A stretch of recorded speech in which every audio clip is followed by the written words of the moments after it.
ভাইজান কি হইছে? কি হইছে? কার কার তেল শেষ? আর আপনি এখন কি স্টার্ট হয় না? হ্যাঁ, আসেন, সামনে পাম্প আছে, আমি একটু সহযোগিতা করি। আমার বাইকে তেল আছে, আসেন।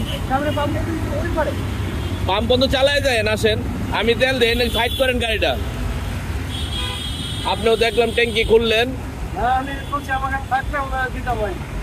যাক, এইটুক মন মানসিকতা থাকা ভালো, আলহামদুলিল্লাহ। গাড়িটা আর একটু সামনে নেন, এনে এনে সাইড করেন। আপনাদের এইভাবে আলোচনা দেখা, কারণ আমি যাচ্ছি এদিকে, বাসায় যাইতেছি। গাড়িতেই ছিল, এইখান থেকে যতটুক লাগে নেন আপনি। হ্যাঁ, এটা হচ্ছে রমনা থানা।